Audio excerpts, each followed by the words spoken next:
3, 2, 1. Live again in the building, 2 weeks on the trot. So let me just start the show in the magical words of dream it, believe it, become it. Coming up, man. What's going on, bro? Look, man, everything's blessed, son. Even better for seeing you. You know what I mean? I have to start wearing glasses on a regular now, you know? Why?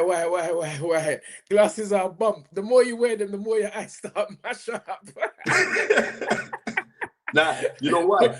So when the people send in messages and that on the screen, I can see them. Otherwise, I leave them off. But, you know what I mean? Okay. Makes sense. Anyway, let us start as we always do. Bigging up the first people in the house. Old tight Elliot Francis 4187. Old tight Jammer 4567. Darren Ballers is in the building. Smoker Jay is in the building. Jute John UK is also here. The one, the only, AV Develops 1615. Yeah, I see the old boys are coming back. Crazy, what's that? Crazy Brat Baby. And it's good to see you back as well. Philip Answer, the one and only. Where's Spencer gone with his dodgy Wi-Fi? We all know about Spencer's dodgy Wi-Fi. But old type Mr. Bobby Wright. Aye, sir. Yeah, evening all. Dan. 488888. Come on, old tight Guzzy. One is that Guzzy? Oh, Guzzy 37. All day, every day. Joe Barron, DJ Nicky New, Jimmy Jinal 1. Blessings to you. Now, where has Spencer gone? Where's he gone? Well, at least he's not pausing. Old type Miss Levy. Am I saying it right? Because sometimes it's Levy or Levi. 30. Old tight Levi, same thing. Old tight, old tight. What that? Croton Limit. Okay, tuned in, locked in. But you know, Spencer's. Oh, here he comes. Spence, come on, mate, sort it out. We just started, mate. Yeah. Leave it. Oh, who's that? I want to say it right. Marcelo Cock.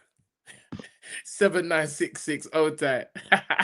Levi as in jeans. Old tight, Miss Levi then. All right, cool. Say less, as they say. I will not make that mistake ever again. Old tight, Miss Levi 30. Yeah. But he's back. Anyway, Spence, we had an eventful weekend. We would be remiss. We would be absolutely remiss if we didn't start off with the top of the bill, young man, precocious talent, to the point that I had to tweet. I ain't been on Twitter for God knows how long. I had to tweet. That was special.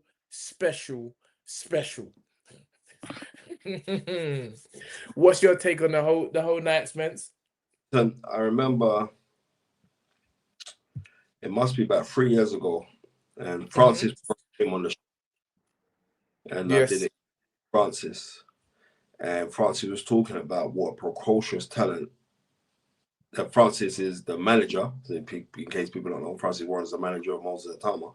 And he was speaking about he was a precocious talent.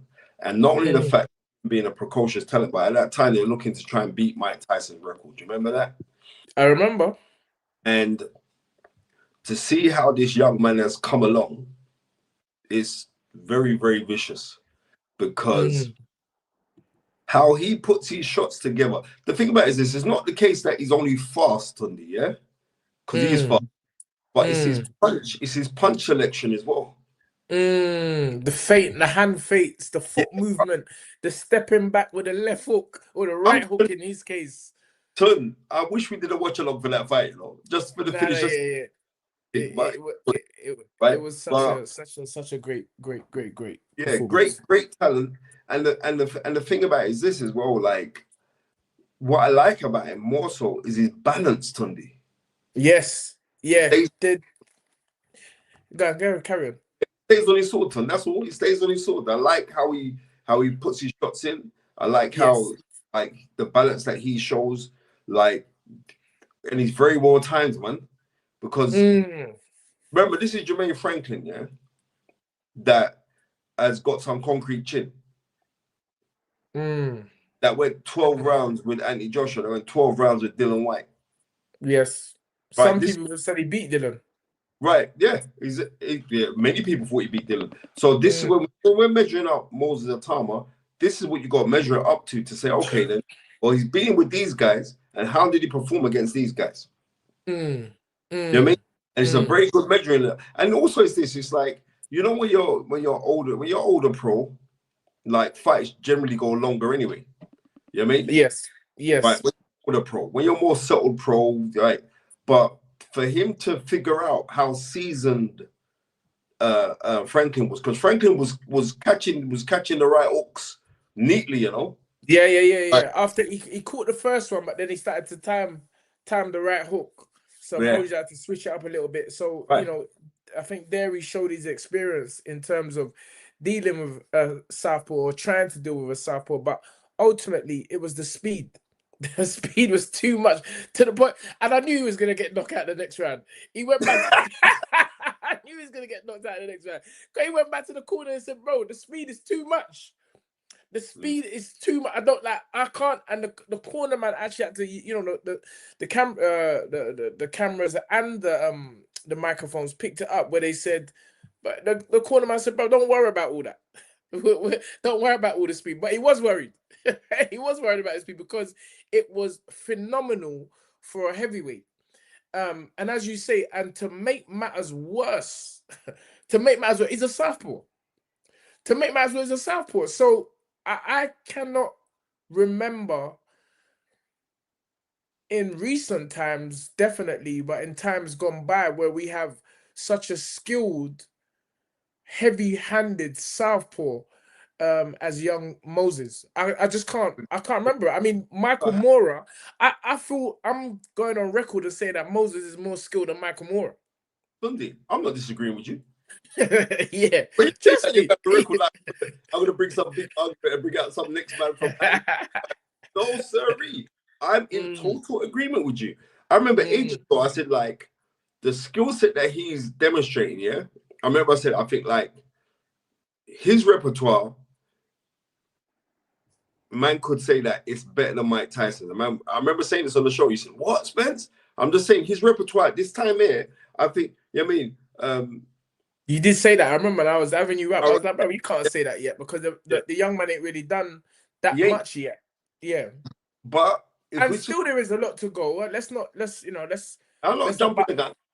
But we've got a right to jump the gun. I'm not gonna lie, because if you look at the whole trajectory of the heavyweight division, the fact that he's displaying such maturity at such a young age, you know, with the skill set, the hand speed, the heavy hands, and the composure. That's what I like, because he took a one shot now. He took a one shot last night. You know, where you have to look for the one shot that he got caught with him. And like, he got caught with a one shot and he kind of nodded, done a little skip to the side and said, "Yeah, cool. I'm going to catch you back for that one move that you done on me." Yeah, and also what I do like as well, yeah. Listen, wait. You know, look at this brother. It's another Oga. You know, it's another Nigerian, another fake Nigerian. Bro, you have to understand that we were bigging up Moses from the beginning. Before the hype train started. Right. Everybody's on the hype train now. Everybody's on the hype train now. But it was The Fight Is Right that was hailing up Moses from the dot. It was Francis Warren that came, who's the manager of Moses, and told us. So what are you talking about? Suddenly jump. And guess what? You are the first individual of 2026 to be blocked. See you later. We don't want none of that right here. You know when I come, I'm not Spencer. So you're gone later. Get out of here, man. Come out the dance. You're making me start already. Come out here, man. Little Oga, whatever his name is. I don't even know his name now. He's gone. Anyway, let us carry on. Bobby, right? Bro, they don't know. I'm back. When I'm back, I don't take no nonsense, no negativity, no silly comments. You're gone. Find another platform. Find another platform. Anyway, let's carry on chatting about Moses. Nah, I'm just saying, like, of what I've seen of Moses Itauma, yes, something else, man. Nah, I mean, listen, again, we have to take time, but in terms of, I mean, everyone knows who Moses is in this country. The Americans, maybe after yesterday, will start to say, hold on, this Moses Itauma, he's starching or flatlining a US guy, Franklin, who people know in America. Maybe they're not getting too excited about him, but they know Franklin as someone that's from their side of the pond, that's come over here and faced top UK guys. Campaigner. And he's never been knocked out. He's never been stopped. He's never been dropped. So for a young 21-year-old boy to do that, there's a lot to be excited about. Ton, I'm saying, like, the way, remember when, like, Joshua was fighting Franklin, and I said it was a joke and this is like the first time when Manny started coming on the road with us doing the filming, and it was for remember, because we got the Joshua sit down with him as well.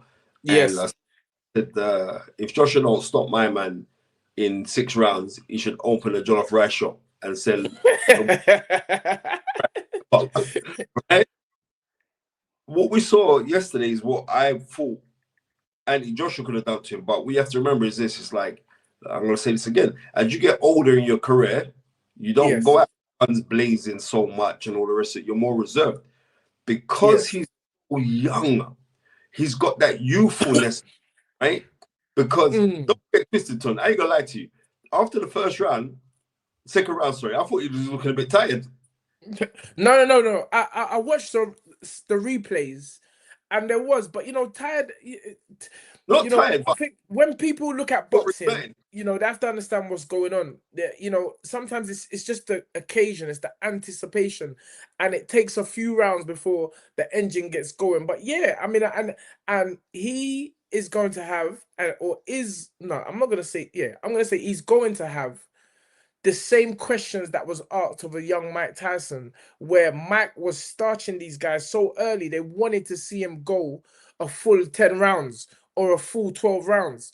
And if you see any movement in the chest, they're like, yeah, I can see him gassing. Because that didn't even come into my head until I heard was some interview afterwards by, I don't know if it was Boxing King Media or one of them podcasters chatting about it. It literally didn't come into my mind. But then when I watched the replay, I said, okay, all right, cool. So his chest was going on like he just won a spliff or something, a drink of tenants or something.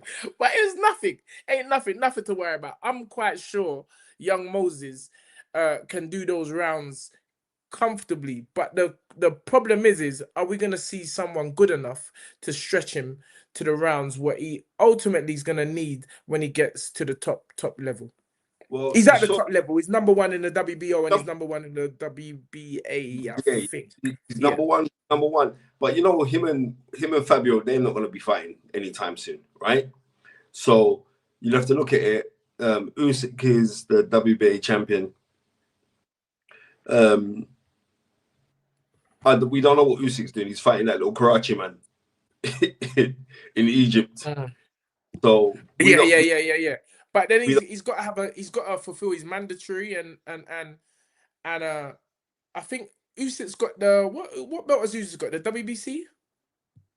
Usyk's WBC, IBF and WBA. Okay, so I know Moses is number one in WBO, and I did hear Frank last night say he was number one in another organization as well. So number one in WBA. So what's his name? Gassiev? Gassiev. He's Gassiev, the WBA regular champion. So that is Moses is gonna fight someone in July, according to Frank last night. So it will have that fight, which will give him more time to get better in the gym, learn the craft in the gym, and hopefully by the end of the year, one of these champions are gonna have to make a big decision. as to what's going on, whether it's gonna be Alexander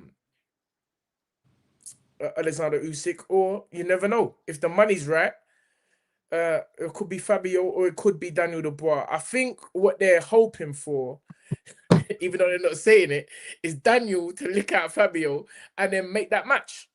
Because one thing we know about Daniel Dubois, he's fighting. He ain't a no brethren business. He's not like, yeah, this is my gym mate. Daniel will fight. Daniel didn't want to applaud my man yesterday. yeah.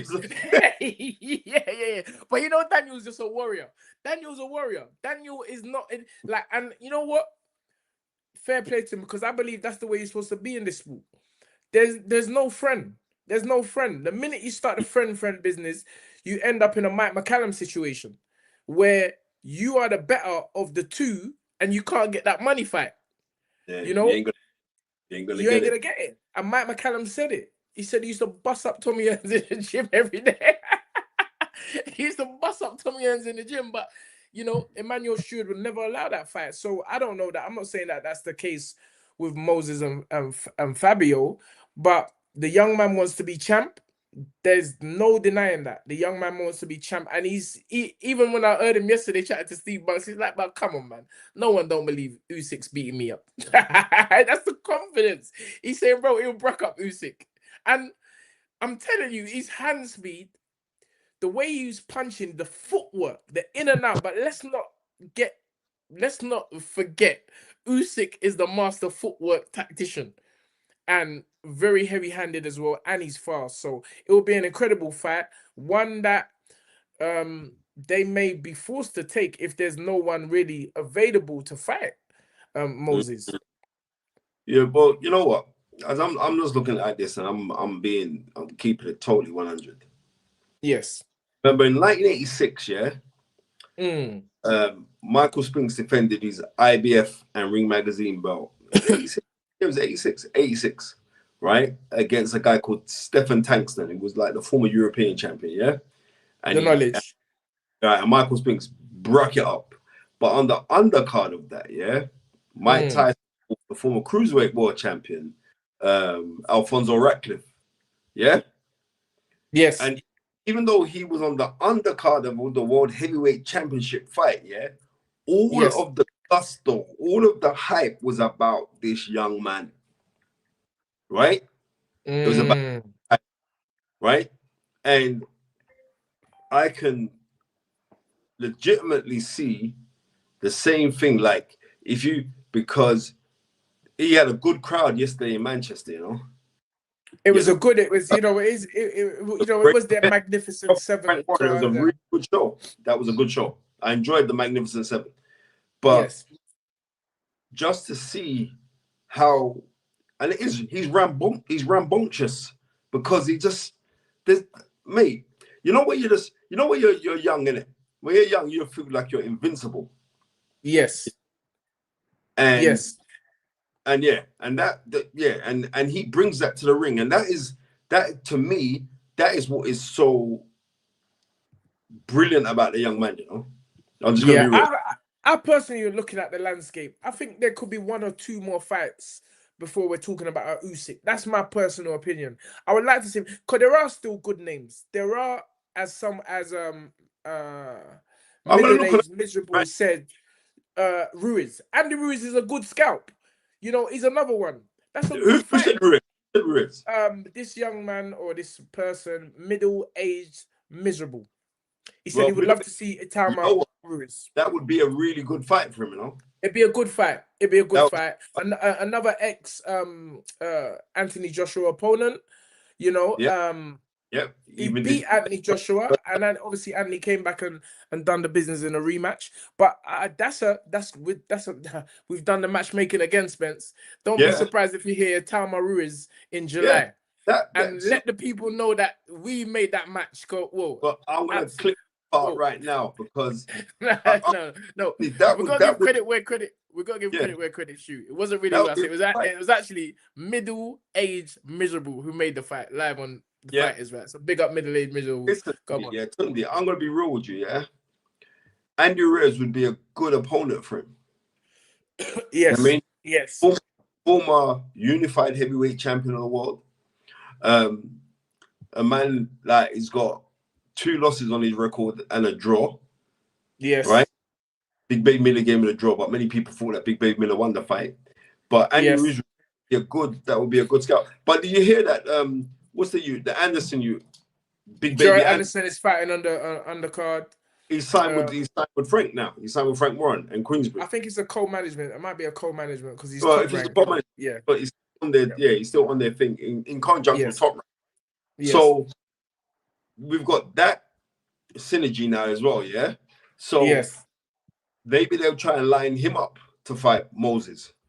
Yeah, I mean, these are some good suggestions that the Fight is Right, faithful. Richard Torres is a good fight. Richard Torres, but the way I see it is that these are the young guys, the next generation coming up. We don't really want them fighting too early. We want these fights, but we don't want them too early. You get what I'm saying? Because yes, they can run it back later on down the road, but we want to keep these young fighters undefeated. Let's deal with one generation, I think. Personally, if Usyk doesn't want to just give up the mantle and say, listen, I'm retired, I've done all there needs to be, because I feel like Usyk can do what Bud has done. Bud has beaten the best of his generation. Now, what would Bud look like coming back fighting these young guns?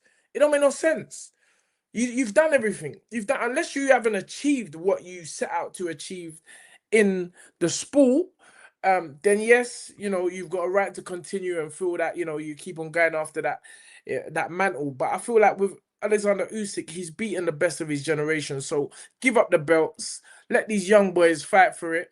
And then maybe we can see fights like Torres and Gerard Anderson and stuff like that. Because you see, if you don't time it properly, you get a Gerard Anderson, Bacoli, Nigerian or Congolese Guinness drinking fighter, which is just too much too soon.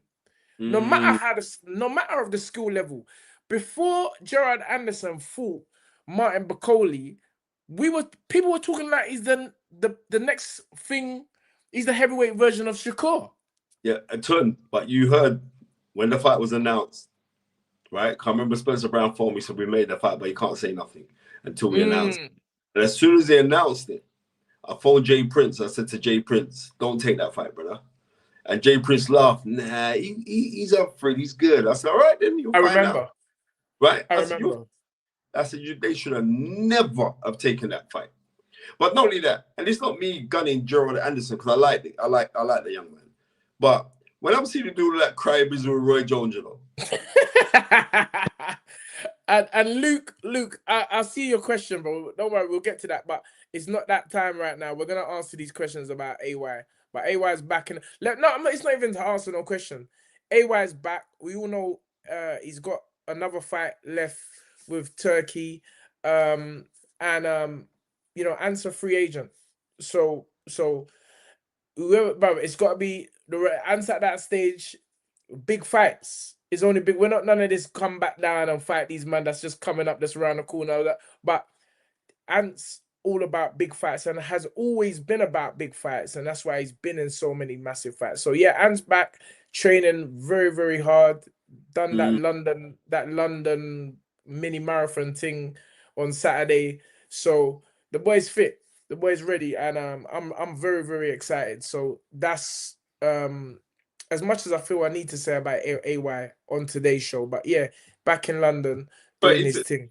That's one question because he's been rated as a cruiserweight. Cruiserweight. Yeah. I know that. I know, and and is Ant in it. And was a cruiserweight when he was a light heavyweight. He's always been a cruiserweight. He's always been a big guy. So I mean, I don't really tend to look at none of my fighters' socials unless I'm posting something about them. But I know there was a post when he was in Dubai where he done a picture, cruiser or heavyweight. So, ultimately, Ant's going to be the one who's going to answer that question. Now, the ranking Sunday as a cruiser. As the top 10. One body. Yeah. One body. So, I don't think it's all the bodies. Sunday. All you need is one body. I'm saying to you, he's ranked for sure. For sure. I remember years ago, Brian Lawrence, when Brian Lawrence used to have that he come to me, no, Spencer, no. Hey, look at the kid, he's a cruiserweight. He's a cruiser. I remember it very well. I remember it very well. But you know, listen, the sport is about discipline, and it's about sometimes it's about your body just can't do it no more. But we'll you know, I'm sure as a team we'll make those decisions in the coming weeks or so. But suffice to say, I've said it from day one. There ain't no UK light heavyweight that can lace AY's boots. And when you're talking about losses, you're talking about losses to generational champions. So any light heavyweight, we've been asking for every light heavyweight in this country for so many years. And it's like they've been waiting for Ant to move up to cruiserweight. But guess what? If anyone makes the right offer for AY, the decision will lie with AY. So let's wait and see. It's an exciting time. It's so good to have Ant back in the gym doing his stuff with a massive smile on his face and doing his usual dancing stuff. But I don't want to divert from what the show is about. Sorry, what about a Jagba and Itauma? A Jagba, that'd be a good fight. That'd be a very good fight. I would like to see that. But I've always wanted to see AY against Callum Smith, AY against Joshua Boatsi. But these fights sometimes don't happen because these men are waiting for, or there's always an excuse. There's always an excuse. So listen, man. Well, the phone is not blocked. All these guys, the phone is not blocked. The phone is available. We are on the end of the phone. So make the call, man. Chat to Turkey Ala Sheikh and see what he's saying. So, bro, we've been on it for a long time. Anyway, yeah. You were saying. Yeah, I'm going by. I think Ring Magazine ratings. Yeah, they got Wardley 1, Caballo 2, Dubois 3. Hergovich 4, Zhang 5, Bacoli 6, Itauma 7, Ajagba 8, Torres Jr. 9, and number 10, Gassiev. So 9 and 10. I would start from the bottom and work my way up. Just well, Torres actually called for the Itauma fight. He's called for it. But you see, I feel like now Moses is in that position where people are gonna start calling out his name. But when it's time to sign a contract, they're gonna sign no contract. Oh. And that's where I not fear, because that's just how the game goes. And you know, the rumor mill will start. Moses don't want to fight, but we know. I mean, I can talk. You know, because being in that position, fighters want to fight, and especially when you've got someone so young, like young Moses, his blood is red. He's ready to rock it. He's not a no. Like when I saw him at the awards, and he was literally a young kid, so excited to get back in there, you know. And I can't wait to see his journey. And it's so funny. There's a story. The first ever professional fight he went to was Anthony Yarde. And his first professional, that's the first ever professional fight going, was AY. And his professional debut was on AY's undercard. So there's a lot of kind of synergy there. And I just see his career moving in such an amazing trajectory that I just can't wait for him. It's so much to be excited for. I think we as British fans are going to see some great fights with young Moses along the way. So you know, being forgotten, right, as being Lawrence Okoli, because he's #1 contender in the WBC. I think because it's the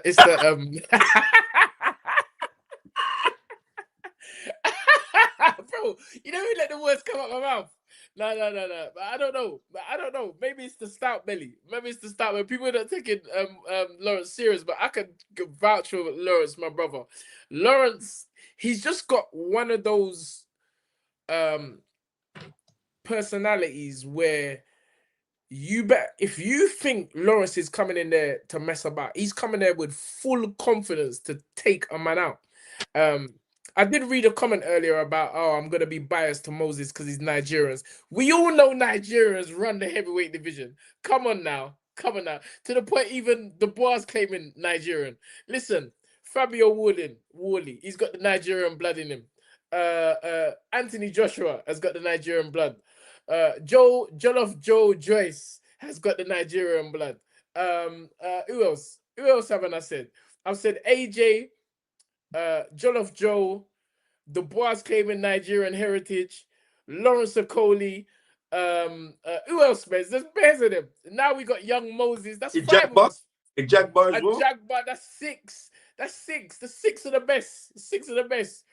And you know, the list goes on and on and on. Nigerians, for some reason, have been dominating the heavyweight division for the last 5-10 years. So it's all good. It's all fighting anyway. But yeah, just like, you know, we rave about Mexicans being so dominant. Listen, what I'm saying, you got to give credit where credit is due. Yes. Right? And there is a massive influx within boxing in the heavyweight division at the higher octane level now, coming from people who are Nigerian or of Nigerian descent. And that's just cool. You know what I mean? One of the days when you used to be ashamed to call your surname. Now you're not running box. Yeah. You know, like in school, the Nigerians, when they say where you from, they say Jamaica. Like that, he's from Jamaica. I think it was solid Nigerian, but now the Nigerians are talking with an S on their chest, so it's all good. That's good. Adesanya, Usman, in the UFC. Adesanya got broke up last night, innit? He was doing well though. He was doing well, but then my man just gave him some crap. Bro, he was unanswered. Adeleye, David Adeleye again. See, heavyweights. We're everywhere. Did you see Simon Jordan asked Adam Booth whether if they got the phone call for David Adeleye to fight Moses Itauma? And what did he say? And he goes, well, it depends on the money. And if David wants it, yeah, we'll have it. But he kind of swerved the question. So everyone knows that. So fucking him off. So what you're trying to say? Everyone knows that my man is a serious threat. Everyone knows Moses is a serious threat, and that's fine. Listen, you know, everyone just got to know their where they are in the pecking order, and ultimately, it's called prize fighting. So I agree with Adam. If the money's right, it's boxing, it's heavyweight boxing. We ain't going in there to lose, but we have to be rewarded correctly. So, you know, listen, it's fighting, man. People want to see fights. Ultimately, people want to see fights, Spence. People want to be so, can't be. That's what I'm saying. Like, people can mock and have all these opinions and everything, but it's like I was telling a young man who had his first professional fight the other day. I'm like, bro, you know, you're on a small hall show. You know, you have to sell tickets. You've gone out there. You've knocked out a journeyman. So, you know, now people, and then you hear people in the crowd, this guy wasn't even nothing. So I'm like, bro, you can't really win in professional boxing if you worry about the opinions of others. Because if you don't knock him out, they say you can't punch. If you do knock him out, he was a bum. It was a bum. And so, you know, you just gotta keep your head straight and just hope all the pieces fall into place. So yeah, I would like to see that fight though, David Adeleye and Moses. But as I said, there's so many fights. David's been in some tough fights already. I think they need to, you know, just call out with David. Let him learn the craft a bit more better. Give him the right opponents. But as Turkey said, if you want big money, you want to fight. You're not getting no big. If you're not getting no big money if you're not fighting fighters, because it's kind of unrealistic to have an O. It's unrealistic. Most times when fighters got O's, they ain't fighting no one, Spence. They ain't fighting nobody. If the real, come on, man. Let's look at the history of boxing. The history of boxing, there ain't many people who retire undefeated. There's got to be losses on your career. And what losses do, they show you that this is the fight game. And one day it might not be yours. So that is only going to happen if you step up and challenge yourself. And that's what I like to see. I like to see when fighters, like, they get to a particular point in their career where, you know, I feel they're ready. They're ready. Sometimes you just got to take the chance because the reward is so big. You know, when you look at, I don't know, I saw a little heading. I don't know. I didn't watch the video, but Moses was talking about the sort of money fighters earn. And if people were to really know the pay scale of 98 to 99% of boxers, they will say, I'm never letting my son or daughter do that. Better you be an Uber driver. So when you hear fighters making these largest amounts of money, be happy for them, bro. Be happy for them. Bro, Yeah, that's all you can do. yeah. I mean, that's on the rules. That's all you can do. But yeah, Moses, like I said, Moses, he ain't showing me nothing that I can't remember. Martin Bowers come to me, and this was like in 2023. Yes, when in Saudi for the Tyson Fury and Ngannou fight, and I was sitting down saying, and Martin's been in the game a long time, on the Peacock Gym, and it had many champions come through his hands as well, trained champions, used to manage Daniel Dubois, and yes. I was saying to him, like, we were there and we was talking, and he goes, Spence, I'm telling you, all my life, I've never seen nobody as good as this kid. I remember you told me that, you know. That's wild. I remember you actually told me that. Yeah. I remember you told me that. You know when that man told go to blimey, you just get laugh at me. Listen, like, on my heart, cross my heart, hope to die. I've never seen nobody as. I said, what? I said to him, what? What, better than Fury? He said better than Tyson Fury. No disrespect, better than Fury. I said, wait a minute. Wow. I said, wait. I said, what? Better than Bruno. Way better than Bruno. I said, what, better than Lennox? All my life, Spencer, he's better than Lennox. Wow. And that was coming from that, you know what I mean, has been in the game a long time. So because you've been in the game a long time, you know what I mean, I respect your opinion. I don't have to agree with it, but I respect it. So when he told me that, and he was saying, I've seen nobody like this kid. That's amazing. Right. That's amazing. That's amazing. And you know me, I respect Martin. Right. I respect Martin like no other. Right. So when he's saying that to me then about Moses Itauma, I'm like, okay, all right. You know what I mean? But having seen him and witnessed him, and also when you're around him, he's cool and relaxed, but he's intensive. You can see the intensity in him. Yeah, you can feel the aura. Yeah, he's got an aura about him, and I like that, you know? Yeah. I like he's looking to smash, man. Yeah. We're gonna come back to Moses.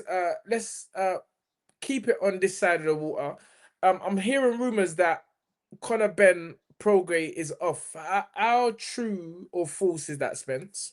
Tunde, I've heard the same rumors, but until I see it from the proper sources, then that's what I'm going to go with. You know what I mean? Yes. But I heard Prograis come out and say, listen, I'm fighting. Don't let no one fool you and say that I'm not fighting. I'm fighting. Yeah, I mean, it wasn't Ring Magazine who comes with these rumors. Ring Magazine haven't said anything like that. I was who is it? Zuffa? Have they said anything? No, Zuffa ain't come out with nothing neither. So you know, but I did see Jack Catterall come out and say, like, if my man's out of the fight, I'll fight you. So you know what I mean? When you think about it, 15 million is a lot of money, Spence, and I know they want to make a splash in the game, but really, you know, for 15 million, if it's not going to be Prograis, I think the promoters themselves, or at least the boxing fans, are gonna want a fight for Conor. Is the fight possibly in doubt because of Conor? What has Conor put anything on his page, or I'm not really watching these men like that. No, that's what I'm asking. I haven't seen anything. So I'm literally just switching on my Instagram now. I'm putting it back on my phone. So, but I haven't heard anything. In terms of anything solid for me to really say, yeah, the fight is off. Oh, Prograis, Alfie Black has just said Prograis has spoken, but Conor Benn's silence speaks volumes.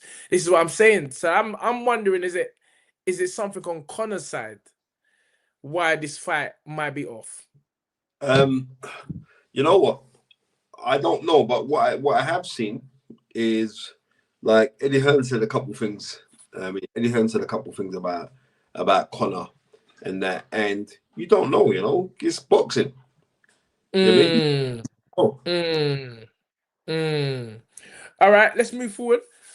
Next week. Now we've got to stay on the show, man. Don't move forward. Let's stay on the show because look at it. On that, this is one thing I have to address. Yeah, I have to address. Yes. And I don't think we had a really good fight. Ezra Taylor, not really good fight. The build-up was. Oh good. yeah. The bill, right. the bill, yeah. Right. Ezra Taylor versus Willie Hutchinson, right? And I'm gonna be real. Tunde knows boxing. Tunde knows boxing. I know boxing. Bro, you know what? Wait, before you carry on, Spence, you know I'm so angry because when I saw the odds, you know because I'm literally oblivious to what's going on other than my own business. But I just watch fights. I ain't got time to be clapping back and going. I've done all that early days. So I'm just watching what I see. And when this fight was made, I had lawyers up until Friday. I can show you the text. Lawyers, sports lawyers, obviously, saying, I got Ezra Taylor. I said, bro, unless Willie Hutchinson has been down the pub, Ezra Taylor can't beat Willie Hutchinson. He can't beat Willie Hutchinson. He can't fight. He's not even that level. I don't know why anyone would think Ezra Taylor can beat Willie Hutchinson. Tunde, you see this thing called Instagram, yeah? You see this thing called Instagram? And that's not to say, wait, let me just clarify something. That's not to say I rate Willie Hutchinson, because there's levels to this thing here. I'm just saying. But from my eyes only, Willie Hutchinson can never lose to Ezra Taylor. Son, I'm just like, big up Micah, because I know his manager as well. Good people. I told them, man, on round 13, but I said, don't put it out because I don't want them man to see it. Why, bro? I see this is what I'm trying to say. You're in this brethren thing. No, you have to just talk the facts. No, I did talk the facts. I did talk the facts. You have to talk the facts. That is your bro. Listen, at the end of the day, listen, me, I can talk from my heart. Like, I love it when I see people coming from nothing, no really big amateur background, and making themselves something, being on a big stage. It's a blessing. That's just a blessing from above. Yeah. But one thing I'm not on is this talking thing from these fighters. I've never understood it, because you know the fighters that really should be talking don't do all that talking. So I'm like, you've already proven you're something by getting yourself to that level, because it's not anyone and everyone that can do that. But I'm just talking facts again. You're talking about your brethren, Ezra's manager, and I know the other manager, isn't he still managed by oh my God, Costas, yeah. Costas ain't manager no more. Ezra. Well, that's what. And I thought he was his manager. So, but I would talk the same talk. I'm like, you need to put this social media business to the side and focus on your career. Because I'm seeing the things where Ezra's posting and all that. I'm like, bro, this is the fight game. Like, your management should be showing you that there's levels to this. And if you really do feel that you're at that level, you don't need to be posting up these videos, all these good-looking cars and the clothes. Nonsense, bro. Nonsense. Because all that's going to... You know what it is? It's all nonsense. You know what it is? It's like boxing has its own rules, right? Boxing has its own rules. Like, we're living in this text, tweet, whatever world right now. So everybody wants to be first, yeah? Everyone wants to up that, yeah, they want to give this perception. You know what I mean? But no one don't post when they get a red letter through the door. Yeah, that's true. That's true. Right, well, so, I wouldn't know about that, Spence. I ain't got a red letter for a little bit now. No one don't post red letters, bro. So I'm keeping it 100. Well, you're rich, Sunday, so it's different. But what I'm trying to say, yeah, go ahead. I mean, Tunde gets tax letters going to him now. But what I'm trying to say to you is like, go. No. My friend, listen. KS London. He says social media is the future. It's vital for fighters. No, what is vital for the fighters is being in the gym. Like, ultimately, you have a social media team maybe at a certain level, but when you're coming up, your fighting is gonna be the thing that does the talking. Believe me, bro. Believe me, it's not, because if it was as easy as social media, how many hundreds and hundreds and hundreds and hundreds of thousands of kids have got a phone, a camera, and are posting daily about what they're doing in the gym? They ain't no champions. No one don't know about them. So it's the fighting. Don't get it twisted. It's the tree comes before the fruit. It's not the fruit and then the tree. The tree comes and lay the foundations to your career and then worry about that, or and focus then the tree on has that. to have roots, Tunde. Exactly. So don't fool the people about social media is the future for no. If you do the job, that's why you have promoters at a certain level that will do all of that for you. But you got to get to the level. If you're spending and wasting your energy with a camera all the time, posting, and you're not even there, you got some Mexican kid, a Russian kid, a Lithuanian kid who ain't got nothing, who's working their what they call bollocks of. You know, Julius, I'm talking so much, I'm getting so passionate that Julius was on and he come back on, but come back on, Julius, we're waiting, bro. Go on anyway, carry on. Just, like I'm saying, Tom, when you look on with Ezra Taylor, and today, like I see online, like a lot of people are giving Malik Scott a lot of stick. You know what I mean? Yes. Right? A lot of people are giving him stick. And Julius, fix up yourself. Sorry. I keep telling you, this technology thing is driving me mad. Every time I press a button, it goes somewhere else. But don't worry, I'm here. Listen, Julius, mate, you keep on doing the same thing over and over. It's called repetition. Don't worry, you'll get it. Eventually. Thank you. You'll get it. Listen, anyway, good evening, guys. Good evening. Good evening to you, man. I only got to watch the Moses fight. Yeah. I was very impressed. I actually got to say, I think I made a comment on it on one of the social feeds. I was very impressed. I don't think he's now a talent coming up. I think he is actually. But what I saw last night no, he's not a prospect. He's a genuine contender. 100%. That and the thing, you know what I was very pleased about? That shot that he finished the fight with. Beautiful. You do not see that. I haven't seen that kind of punching since the likes of Danny Williams. And we're going back now 25, nearly 30 years. A guy that can punch from the inside. That for a heavyweight is not very usual. You don't see that very often. And with that kind of finishing power, it was. It blew me away. Actually, to see that and the way it finished, and they were saying that his corner was kind of a bit up in arms about the finish. There was no way he could stand up after that. Not a chance. Not his corner wanted him to dead. Yes. Because Moses hit him with that shot, and it was a walk-off shot. Basically, it was one and done.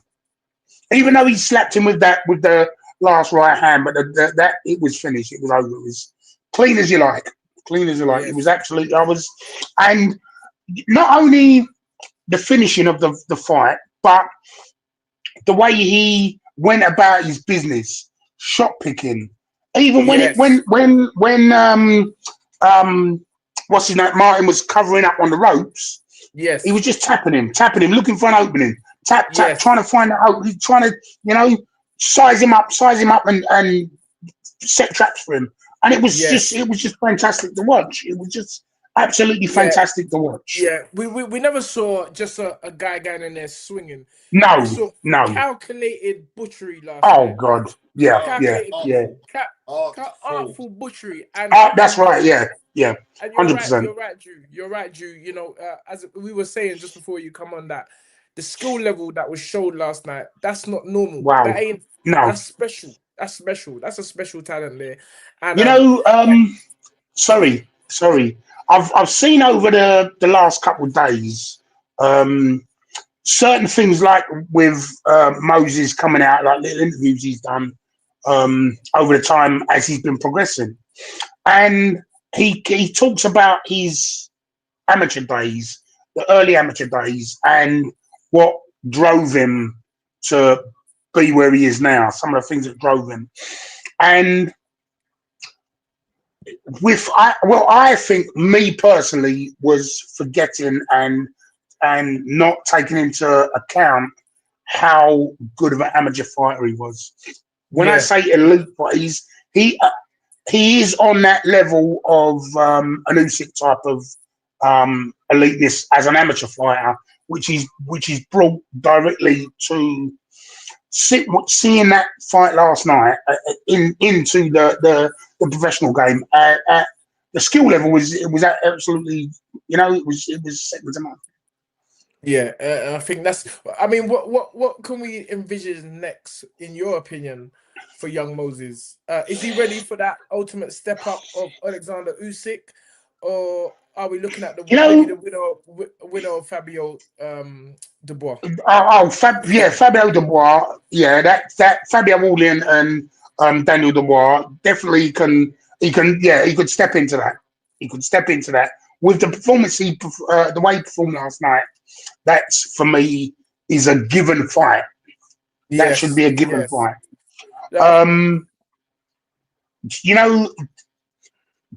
Obviously, looking forward to that fight itself, looking at the way that those fighters are going to progress, whoever comes out of that, obviously, Wardley, I saw Wardley and Dubois both at the show last night, and their faces said and told quite a lot in the finish. Would it be a fight that they would look forward to? With that kind of performance, I doubt it very much. Like I said, for me, until I actually saw Moses get a little bit pushed, and a guy that weren't afraid to throw punches back at him, and he got caught a couple of times, and he just rolled. He took the punches and just came straight back. Impressive. Yeah, it was. Yeah, so would I say yes? He's at that. He is genuinely. He's past the European level, past the Commonwealth level, and to me, he would genuinely fit straight into a world title shot. Yeah, I wouldn't put it past him. Getting called though. Ajit Caballero. Sorry, say again. Caballero. We've called out right before you come on, but Caballero's a serious one, you know. Yes. Yeah. Caballero has got a lot of power, and again, he's had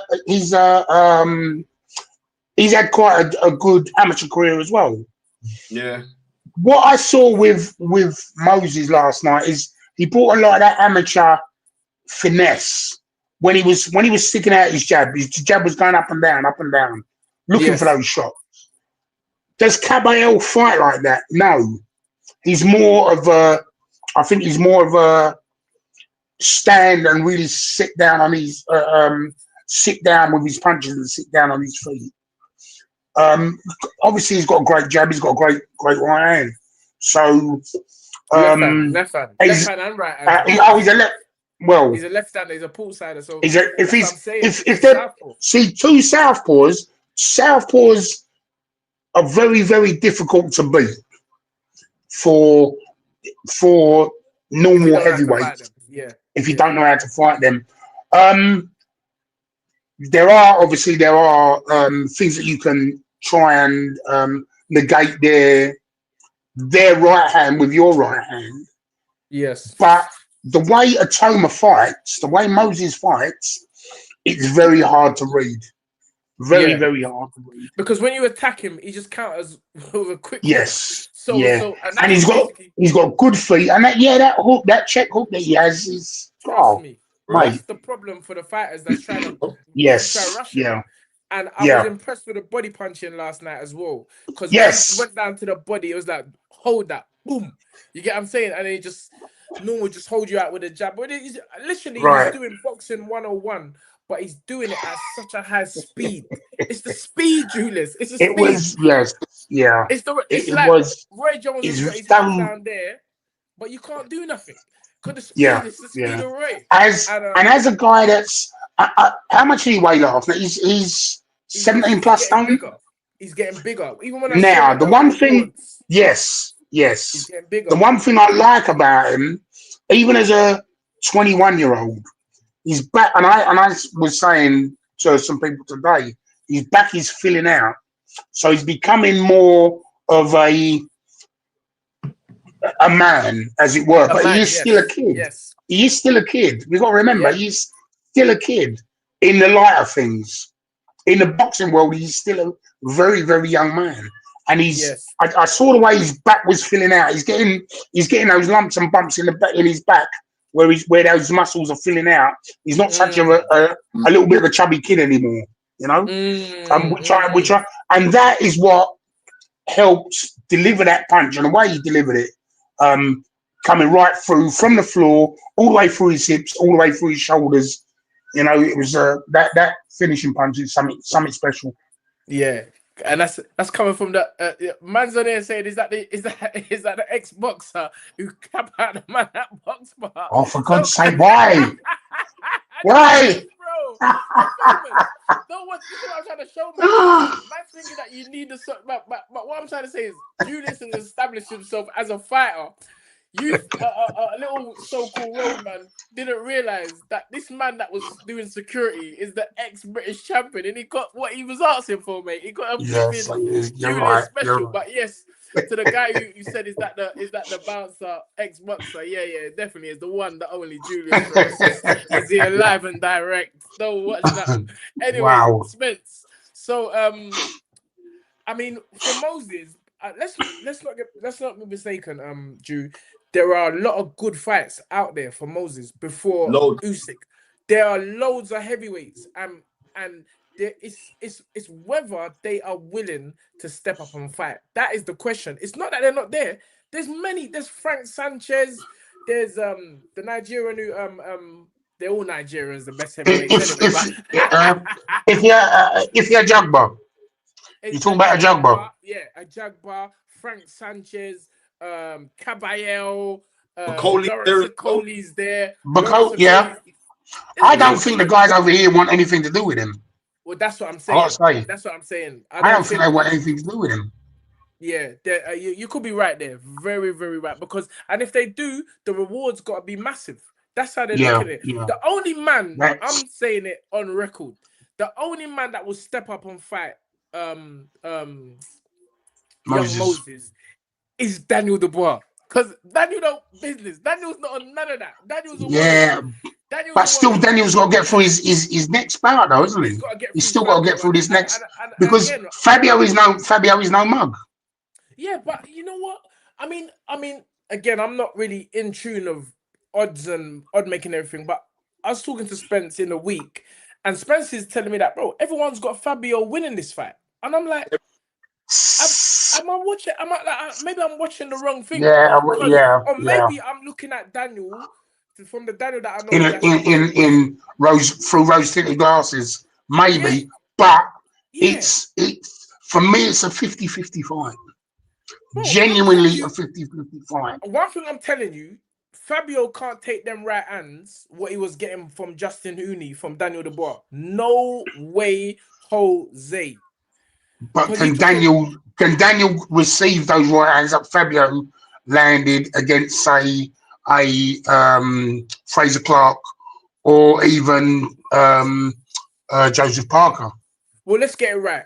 How many people have knocked out Daniel Dubois? None. Well, stopped him. He got stopped by Usyk. Yeah. Usyk and Joe Joyce. He took the knee. So twice by Usyk and Joe Joyce he took the knee. But no, that don't mean Daniel ain't got a chin. Daniel's got a chin. No. He's been taking shots. Yes. So it's not that Daniel. He get knocked down by Kevin Lenari, you know. Yeah. Back in the day. Yeah. You know, the handcuffs just come on my hand there. You see, we can't play with this man. Can't play with him. Kevin, he did. But I'm still telling you, mate. I don't know. Maybe I'm reading it wrong. I didn't read it wrong with Ezra and Willie, and I'm saying again. Don Charles sent me the pictures. He had this. Daniel turned up to training in his stamina for soul t-shirts last week. So he's coming with the powers. He knows the powers, and I'm like, Don's telling me that Daniel is looking good, and yes. I'm saying but there's looking good and performing. And being they good, are definitely. Two different things. Because definitely. Everybody said with Anthony Joshua against Dubois how good that Anthony was looking AJ prior was to the fight.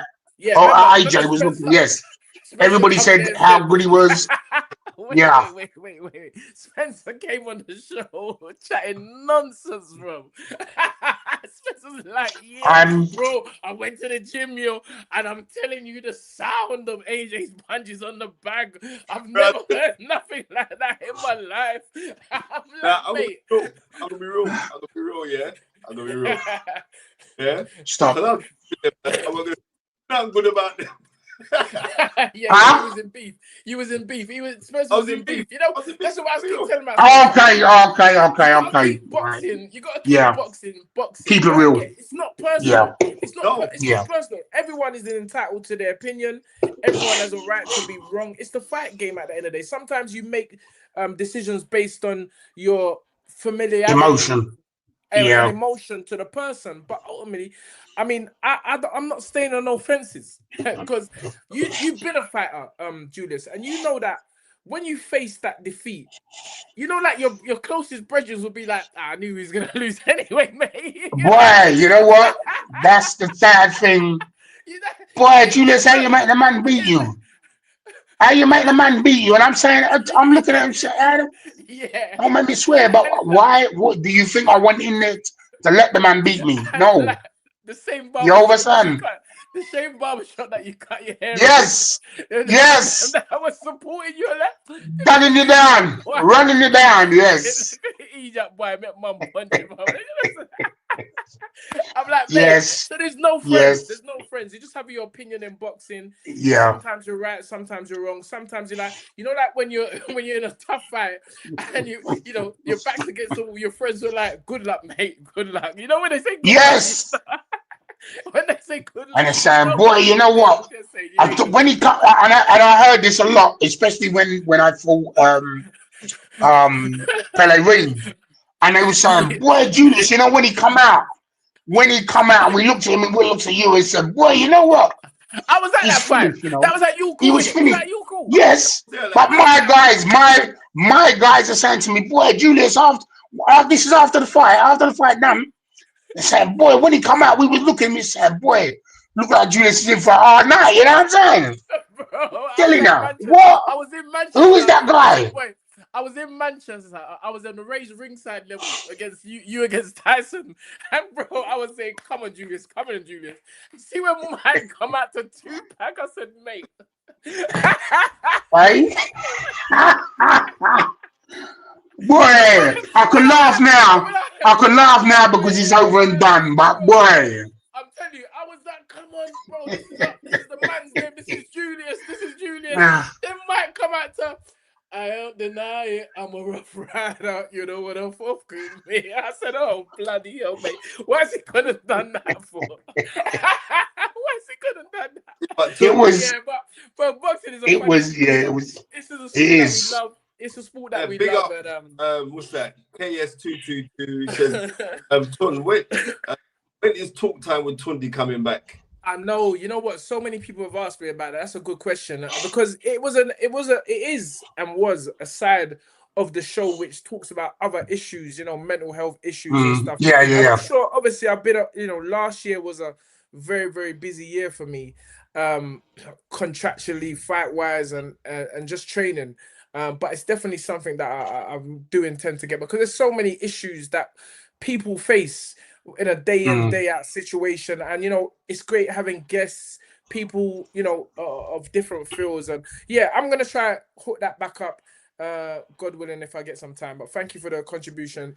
Anyway, back to boxing. What I realize is this: you see, like where you saying, like, 'cause I remember when Tunde went up to the fight. You know, I remember when Tunde went up to the fight. Up to Manchester. I was with the Manchester boys from Naz, from up Manchester, and them man there. Right. Okay. Yeah, it Right. was in the hotel. Yeah, it was serious. I remember, like, remember when Mike come over? Yeah. When Mike come over and he banned up Adeleye G. That was at the Groves though. Oh wow. Was that the yeah. Groves, that was at the Groves though. Yeah. Oh my god. Oh wow. Yeah. I didn't know none of that. I don't know any of that. Nah, believe me, Julius. Me and Spencer was in there. Mike come down, and I think Anthony G was like, "Yo, Mike, what's up, man?" Bro, Mike was like, "Bro, take your motherfucking hands off me." No. Yeah. Oh wow. Mike was on smoke. I think I was like, boy, that's another moment I thought, boy, Julius is in a hard fight here, mate. Now you know what? I've got to say this. I will say this. Up until even the fight was done, I didn't care that it was Mike. I was just, I wanted it. You know, and yes, it's Mike Tyson. Afterwards, you go, and I did. Afterwards, I went, how the fuck? Excuse my language. But still, yeah, it was still painful. But I had to give him his respect. I had to respect him because of what he did. You know, people have to realize you lot are warriors. You lot are warriors, Julius. You know, and warriors, as Eubanks says, they have a certain code. You know, and as angry as you want to be with your opponent before the fight, or as calculated, when the fight's over, it's all respect. You know, I feel like fighters after their careers have finished, that's where I feel like we need the most attention, because a lot of support, definitely. A lot of support, because it's a lonely place. Like, a lot of fighters don't make it to where you've made it in terms of being able to come on, articulate yourself, and talk about the past, because it's a lonely that squared circle is a lonely place, and a lot of people, and we joke about it week in, week out, but it is a serious thing, and that's why you have know. to credit. Yes, and kind of touching on what you're saying, that we've lost so many guys in the game through mental health and suicides and stuff like this. You know, when they turn to drink after their boxing careers are finished, because they've got nothing to fall back on, because they have, like, when you lose, the phone don't ring anymore. The day before the fight, the phone's going off. Everybody's, can I get tickets? Yeah, I'm gonna see you at the fight. Blah blah blah. If you lose, it's crickets, and that to some people, they can't take that. You know, and they've got no. If you don't have a support system, it can drive you to do all sorts of crazy stuff. So it's definitely a thing that needs to be tackled. Yes, 100%. Talk to the old timers more regular to let them know that the old timers like Julius is valuable to us. Yeah. Because it's the truth. Listen, I remember when Julius. I remember when Julius fought Axel Schultz, you know. A lot of people don't know that. I remember watching that fight on Eurosport, right? Yeah. That was in 90. Because 98, as a pro, 90 was like my bus out year, because that's when I started rocking up everyone them times. And like, you fought Axel Schultz, then 2 months after, you know, they put me with Ton. They lost some points. You know, they put me with Vitaly. Julius. Yeah, I remember that was the next fight after, right? Yeah, 2 years. Yeah. Right? And then a couple months later, yeah. Man thought Julius was done. I'm campaigning for Julius Francis banners all over South London, man. Because man ain't giving Julius the respect, you know. He's been in there, mate. He's been in there with Mike, Vitaly. You're like the pre-Derek Chisora. You're like the pre-Derek Chisora, the first British man that's stepping up fighting these guys. Wait up a second. After that fight, was it 3 months after? Because Bruce at the time was British champion. right? Yeah. Fights Pelle Reed when Pelle Reed was 13-0 with 13 knockouts, you know. I remember him. He was doing all them stretches in the ring. He's doing all Yeah. Oh yeah. his foot Yeah. behind the Yeah. back. And I'm like, bro, nah. You can't test no London, man. This little Northerner brother's coming down. Nah. Julius is gonna break him up. Julius, you signed. No, you know what? That day, mate. That was brilliant. But the thing was, even with that fight, and I do say this, when I don't know, no one's gonna know this. All right, and very, very few people know this. But when I got to the ring, they're playing my music. The fight's obviously at the York Hall. They're playing my music. I stepped into the ring. I promise you, I stepped into the ring, and as my leg landed, I think it was my left leg landed in the ring. My knees went. My knees went. Bro, I promise you. I promise you, my knees went. And it wasn't, and I got in the ring, and it wasn't until I went over to his corner, went straight to his corner and touched his glove, like threw my hand on his glove. And as soon as I did that, I was back to being me. Yeah. And I don't think, if I hadn't have done that, I think it would have been a whole different ball game. Because of what was known about Pelle. He was knocking out everybody. He knocked out everybody. So yeah. All right, gentlemen. I don't want us to turn this into a Desmond. I don't want us to turn this into a Desmond's episode where we're talking about our old ventures. I want the people. Let's keep it relevant. Anthony Briggs asks Julius who he thinks could take Moses into the later rounds. Why? Good question. It's a very good question. Unless you have someone that's gonna, I don't see. The difficult thing is with Moses is that if you back off, he goes to you.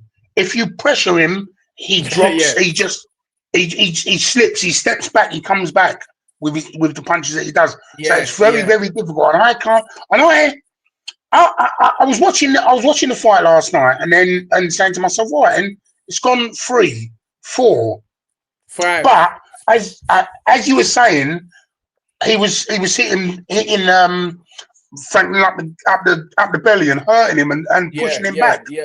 Yeah. No matter what he did, no matter what your opponent does, he's got an answer. And that's very, very difficult. If you've got someone, and looking at an Usyk, right? Usyk fights in a similar kind of way. To who? If you to Moses, that if you go to him, he's going to drop back and counter. If you back off, he's going to follow you. He's going to he'll walk you down and run you down. And fighters like that, you don't want fighters like that week in, week out. They're and being a southpaw as well. It's mate. It's going to be very interesting. Yes, it's very interesting and very difficult to say that you're going to set up a fighter that can counter that kind. And his hand speed, not just his hand speed, the speed of his hand, the power of his punches when he does sit down and land punches. Then he's fooling you and trying to draw you in and draw you out. So could Moses fight AJ? Could that be a fight? They were once in the same camp. Yes. I'll tell you why, because the thing with Moses is a fast starter. AJ is not a fast starter. Yes. And I would say that he's not used to southpaws. Yeah. I mean, am I right in saying that Lennox Lewis never fought one southpaw in his career? Not one. Lennox fight not one. Wow.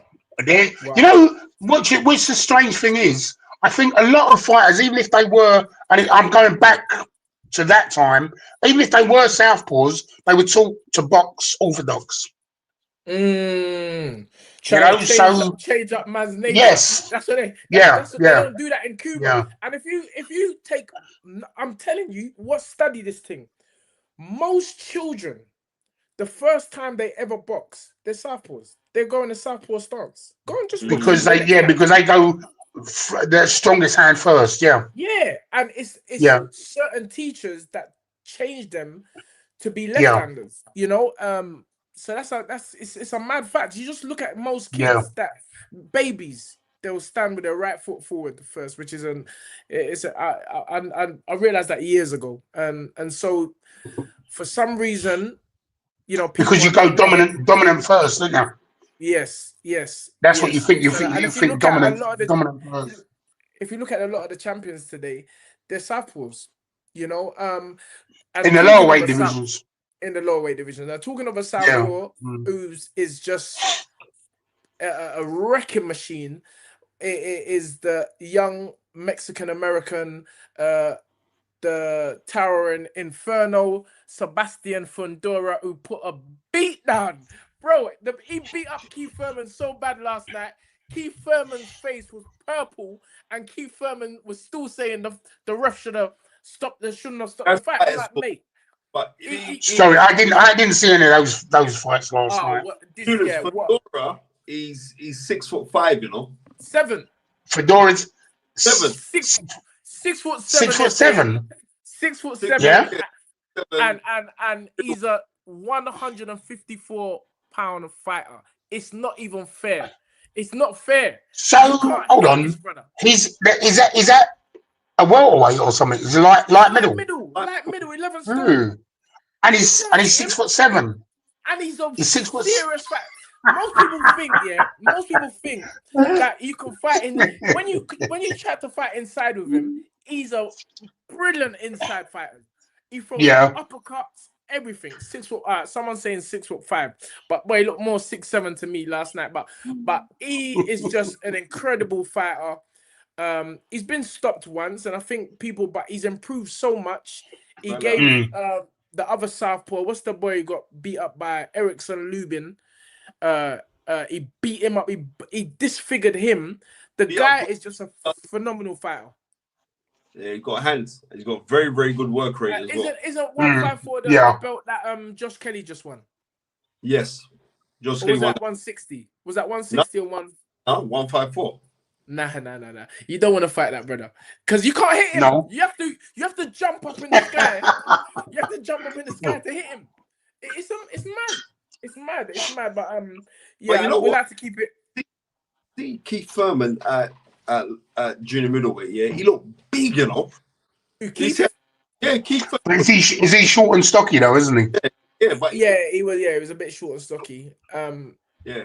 Let's bear in mind, Pacquiao beat Keith Thurman. There's no way he was beating Fundora. No way. Younger, bigger, taller, more of a volume puncher. It just weren't happening. Yeah. He's a good talker though, Keith Thurman. He talks a good game. But listen, as they say, there's levels, there's eras and stuff like that. And he just has to accept he was beaten by the better, younger man last night. World champion 10 years ago. Yes, I'm saying. So he's just beaten by the better younger man last night. Longer than that, he was world champion. So we've got to put that into perspective as well. But beat him up, man.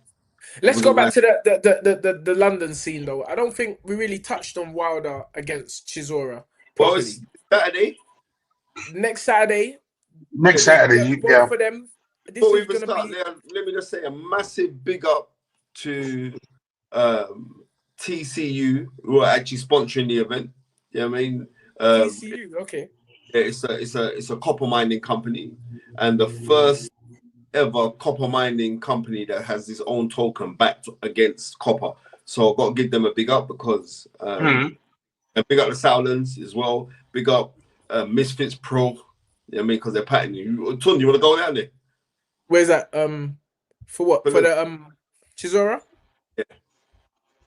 Maybe. We'll see. For the holiday, so I'll pack up. Because some packages that we're doing, we've got a couple I've got going down there. We'll see. I always support Del Boy anyway, but yeah, we'll see. We'll talk about that.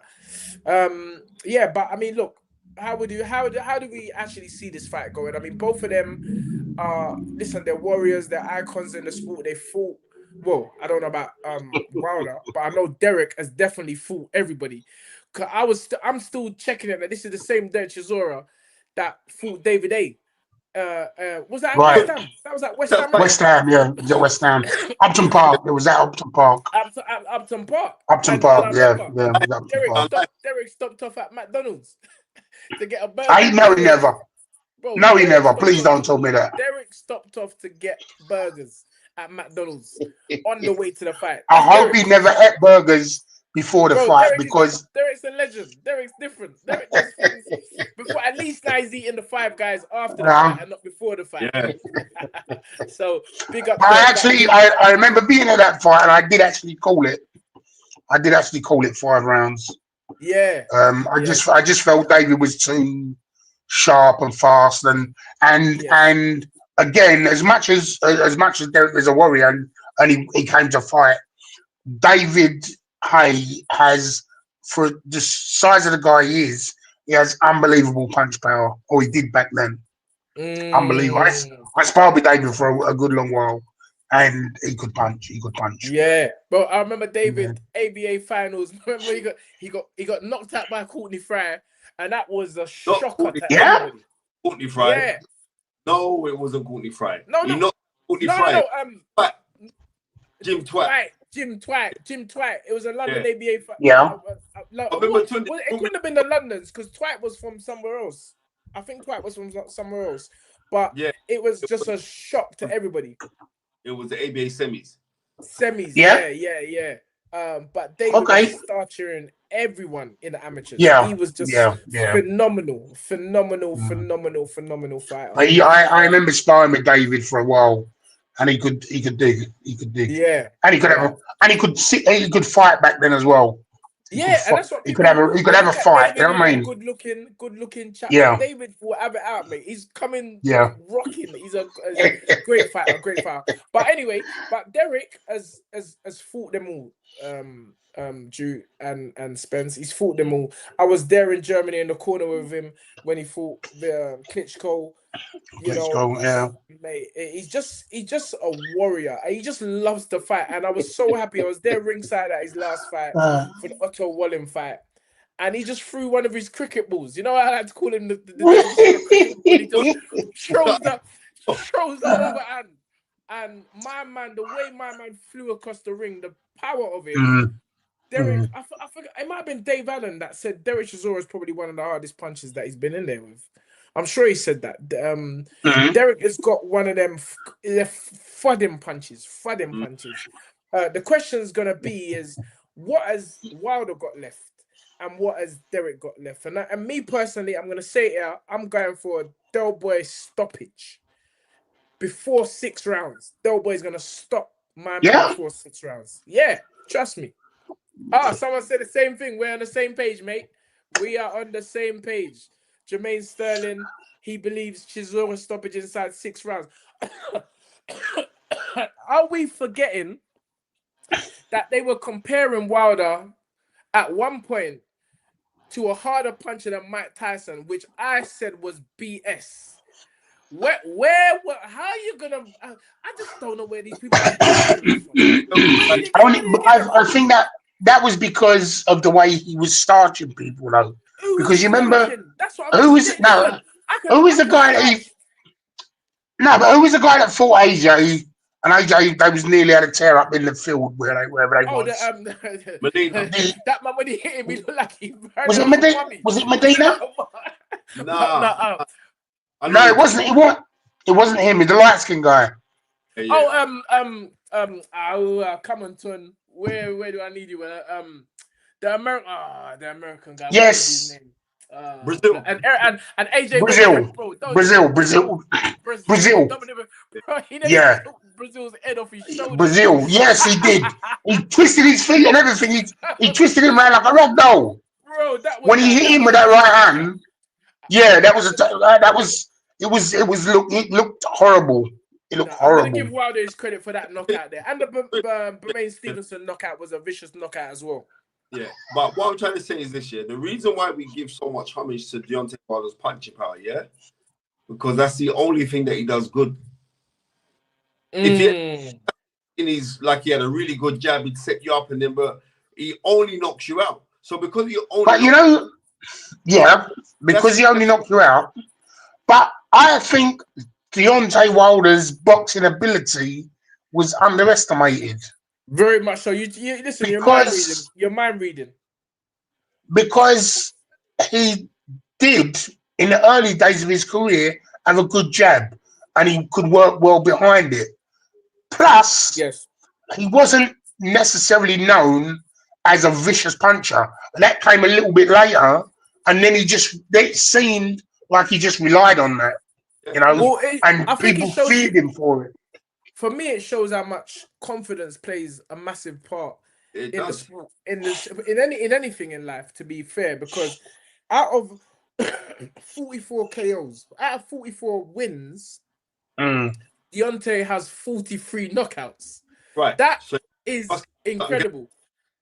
And I've always said in boxing, because the sport is so hard, when people talk about he was a bum, he was a bum, he was a bum, that's so disrespectful because only when you're a boxer, you know how hard it is to knock someone out. It's hard to knock people out. If it was easy to knock people out, everybody would be doing it. On their record. It's not easy to knock people out. They're saying, he was that, he was a bum, he was a bum. That's people who don't really understand the sport.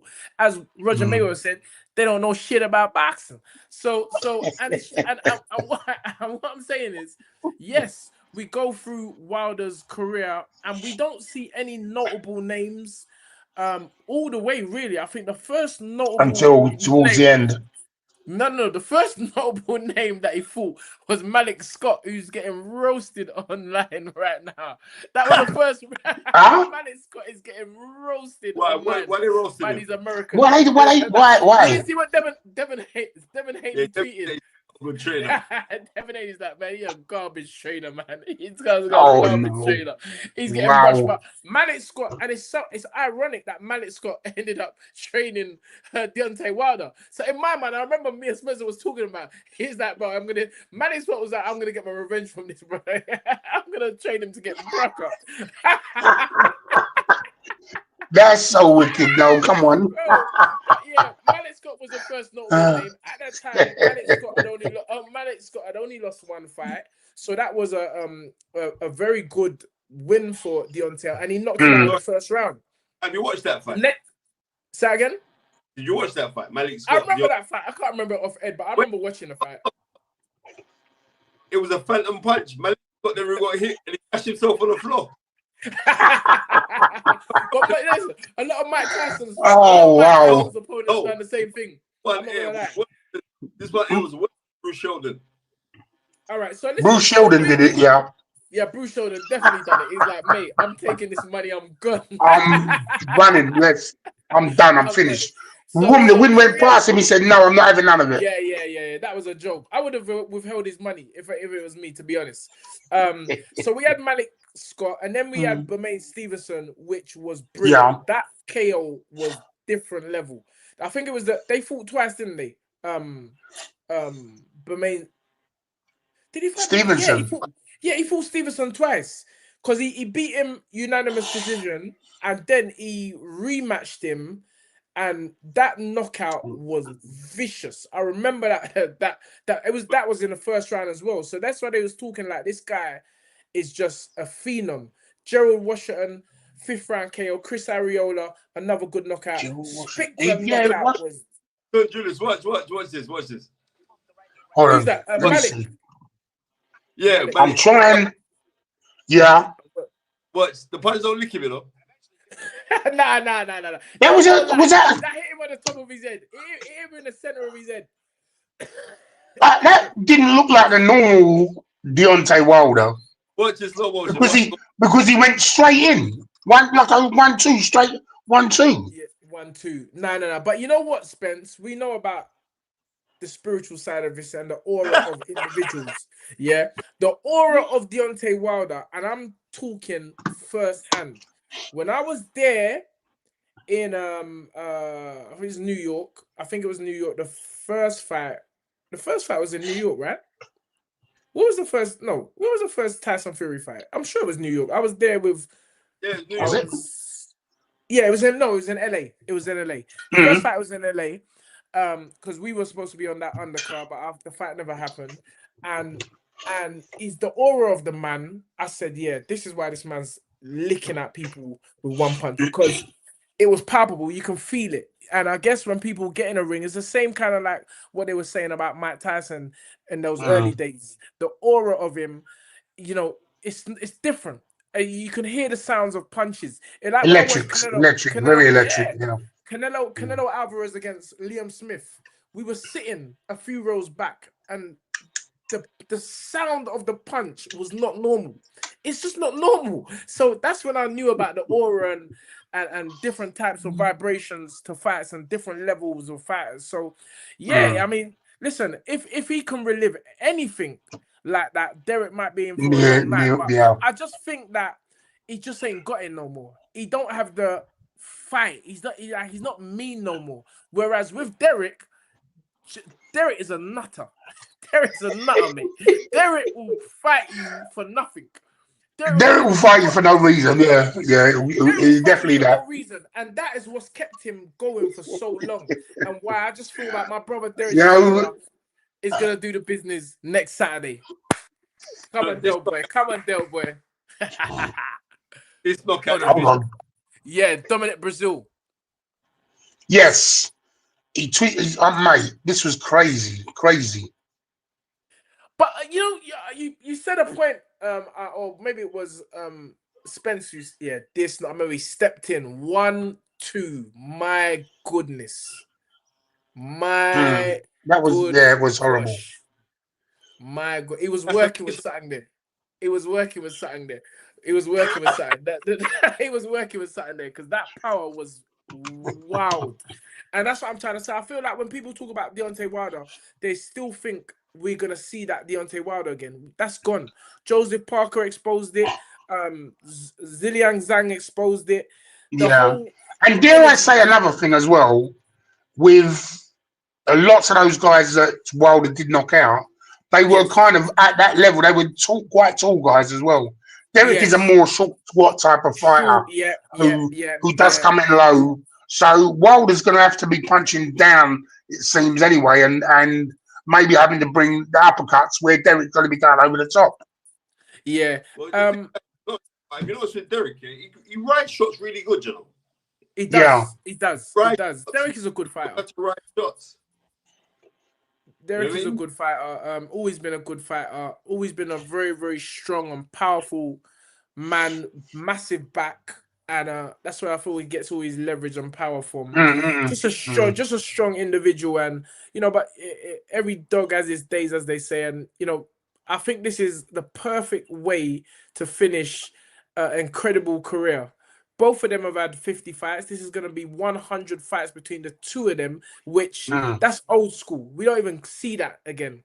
To have so many fights. Just have so many fights like that, yeah.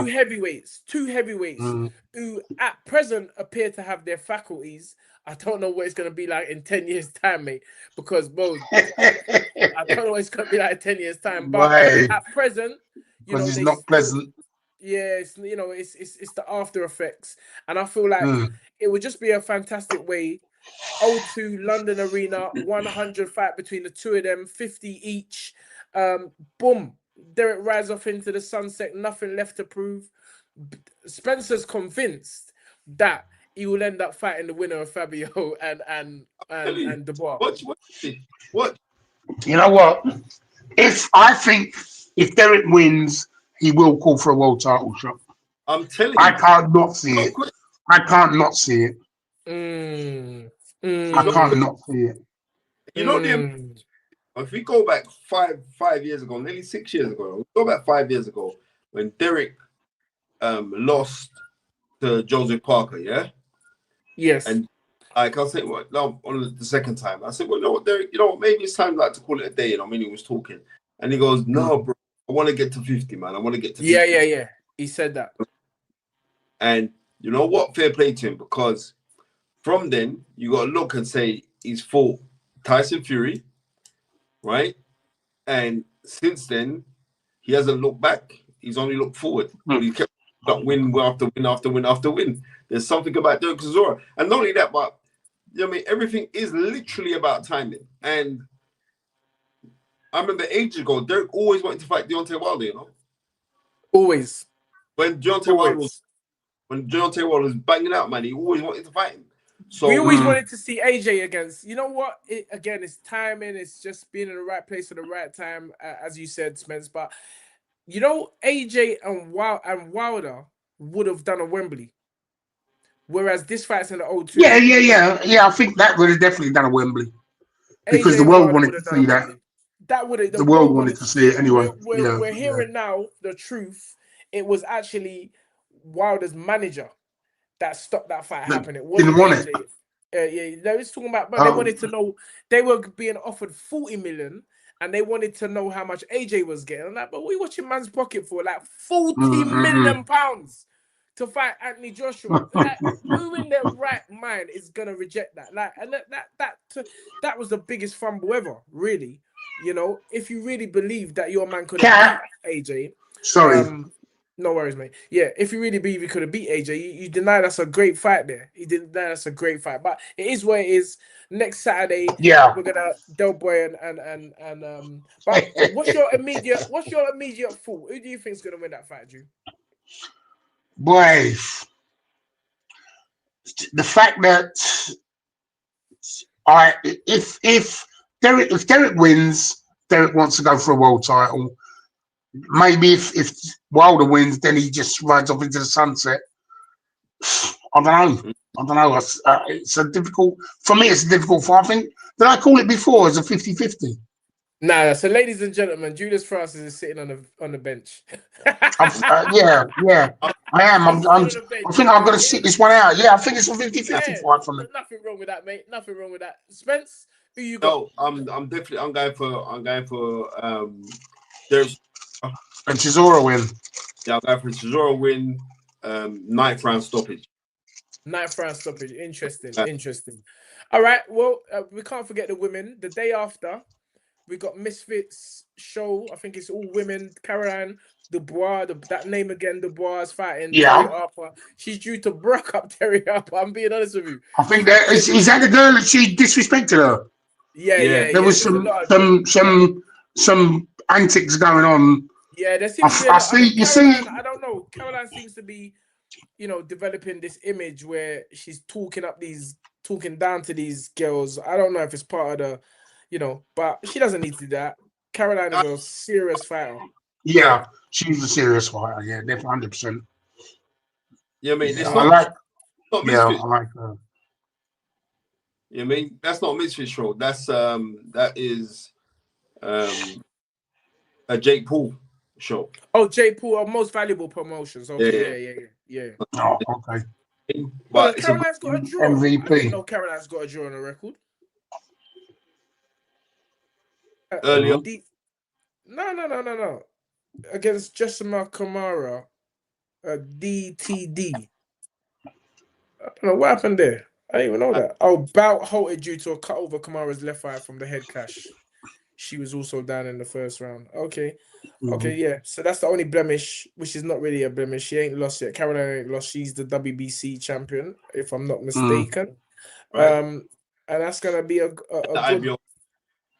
Okay, it's gonna be on that. We also got Ellie Scott, little South girl. I remember Ellie coming to the Lynn with her uncle Jim from day one. Good fighter as well. Chantel Cameron's on the bill. Chloe Watson, Shannon Courtney's back. Elizabeth Ashoba, who I swear that's the girl that I saw get robbed in You're Cool. Another Nigerian. See, we're taking over everywhere, Julius. So don't watch nothing. Gemma Page Richardson, Harvey Smith, and Aaron Bassi. Are you still gunning me for last week? Yeah. I know. Well, you said I'm racist against Nigerians. Wow. Yeah. We don't want to get into that now because me and Spencer have it every week, mate. Me and Spencer have it every day. So that's on the Sunday at the Olympia in Kensington. Big up Jake Paul for promoting women's boxing, getting a lot of these young British girls who could be household names, really giving them a place. And I feel it's not good MVP, platform. It's actually it's that fight is on Sky, but it's Zuffa Boxing that's done a 3-year deal with Sky, right? Is that, am I not mistaken? You know what? I'm gonna just keep this thing 100, yeah? Yes. Sky promote the Zuffa boxing. Yes. So it's a very, very serious move that they've done to do this, you know? Mm-hmm. A very serious move. That Sky are going to be hosting Zuffa, because you know what? Zuffa are going to start doing some raggle things and like finding out fighters who are out of contract and offering them some big money to fight on the platform. For sure. Wow.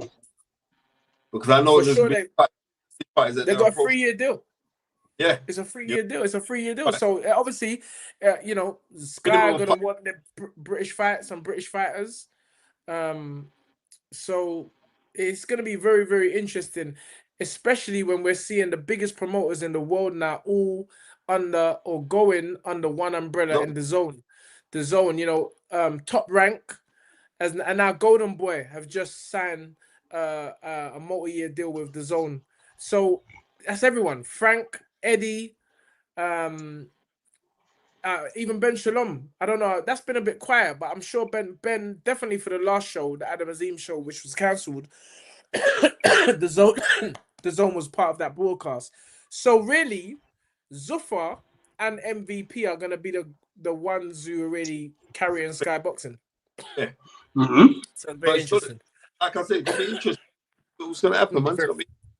All right, well, I think that's a wrap for today. We spoke about the Fundora fight. We spoke about the young, precocious talent in young Moses Itauma, Willie Hutchinson, Ezra Taylor. Also, credit to what's my boy's name? The middleweight. He knocked out Shaquille Thompson last night, and I think was that the last round, or it might have been near the last round. I think it might have even been the last round. Shaquille was dominating the fight. The whole contest. Yeah. What's his name? What's the boy's name? Oh, I sound so disrespectful not knowing him. He fought Brad Falls. That's it. And big up his trainer Terry. Yeah, great performance from Brad last night. Again, pulled it out in the dire moments. Done the same thing against Nathan Heaney. Just a incredible story. Coming from, what is it, Cornish? Is it Cornwall or Cornish? You know where they make Cornish pasty? Cornish pasty. Down in Cornwall. Remember Cornish pasty from the fish and chip shop? I used to buy bear in it, mate. Cornish pasty. Cornish pasty. Cool, good. No, it's Cornish pasty, yeah? Yes. That is the godfather of the Jamaican patty. Oh, patties, yes. Is that the fact, yeah? Yes. So see, another little maneuver that another little Sanchez maneuver that you are teeth in people's things. What do you mean? No, I got to tell you something else. I'll tell you something else.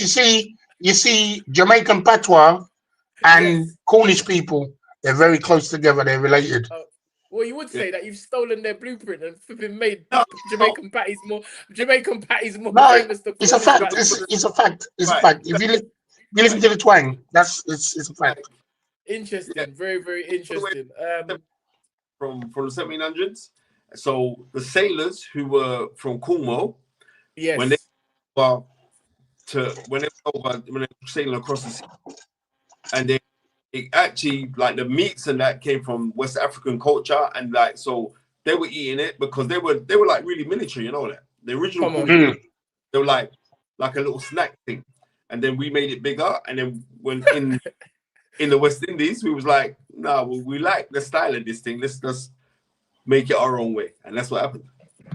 Oh, brick house capital. You know this already.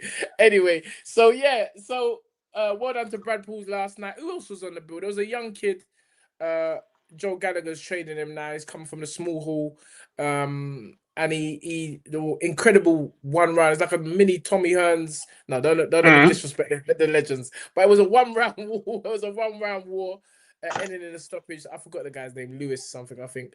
But Frank, all in all, had a brilliant show.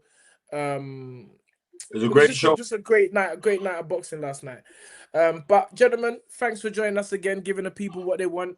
Yeah. We're back 2 weeks in a row so far, so let's keep it going as long as we can. And Julius, always great to have your no problem. Thank you very much for having me. Experience, knowledge. You know, listen, man. The older I don't like to call you old because they're not old, but the guys that are experienced, we need to learn from their experience. And Julius Francis has always been someone that is so knowledgeable in the sport. We need to get him on the zone. You're getting all these man, Thank you. all these funny man that went university, bro. We need some real boxing man on the thing. But thank you very much, man. Yeah. Before we go, did you see Willie Hutchinson ban up Simon Jordan? I saw. Oh yeah, yes. Yeah, talking about. I seen that. That was yeah. And like my man said, nah. Simon Jordan said, nah. I've got Ezra Taylor beating you, and and I'm saying, this is what happens when people don't know that about boxing. Right. But that's what I'm saying, Spence. When I looked at the odds, someone put £100 on, and he won 247. I'm like, what? If I knew that was the odds, I would have put. I'm not even a gambler. I would have put £5 immediately, £5 and collect my money. Because there's no way Ezra was gonna beat Willie Hutchinson. There's no way. It's just if you think that, you don't know boxing. And the levels were so apparent last night. Yeah. You know, there were times when Ezra was punching and Willie was over there, mate. He wasn't nowhere near him, mate. It's like he was punching like a Matrix. I'm like, nah, my man's taking liberties. But he actually wasn't taking liberties. He said in the build-up, this is gonna be the easiest payday of my life, mate. And it was easy.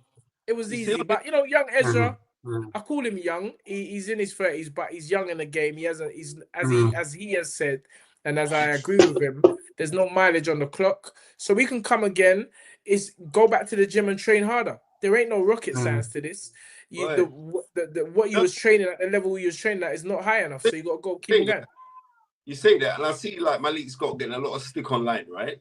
Over because yesterday, yeah, and Malik's getting a lot of stick. And I'm saying this before we go, yeah, like there's certain things because I see the training they do. They do very what's the correct word? Can I say? They do very, I don't know, kind of training. You know what I mean? What training? Eclectic. What's that mean? Right? What that mean?